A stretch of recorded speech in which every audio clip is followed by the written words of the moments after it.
So but এখন পর্যন্ত ভালো এনজয় করতেছি। বাট এটাও সত্যি কথা যে এখানে আসলে টেকনিক্যালি আরো অনেক কিছু জানার আছে, অনেক কিছু শেখার আছে।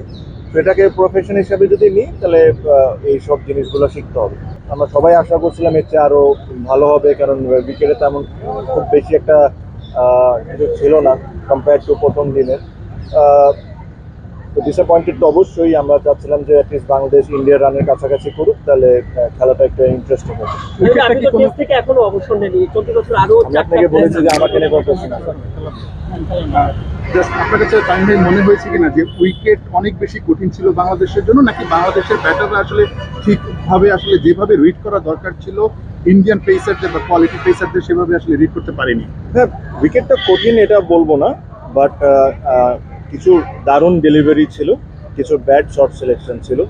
সো এটা মিক্সড দোনোটাই ছিল, যে উইকেটটা যে একদম কোনো ধরনের কোনো হেল্প পায়নি, নতুন বলে অবশ্যই তারা একটু হেল্প পেয়েছে, বাট কিছু delivery, you are facing Jasprit Bumrah is one of the best in the world.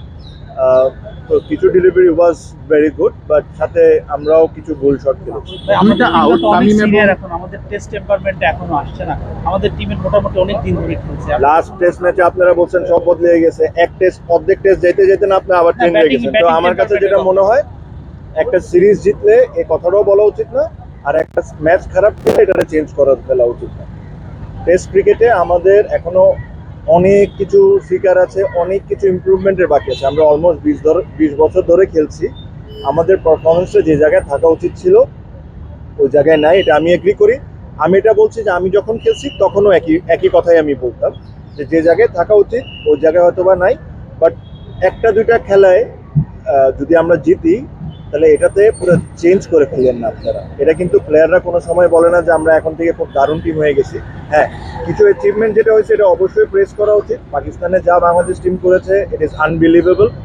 যে জিনিসটা ভালো হয়েছে বাংলাদেশে, it's a pace bowling unit. Pace bowling unit চমৎকার বল করছে, এই টেস্টে ওরা ভালো বল করেছে।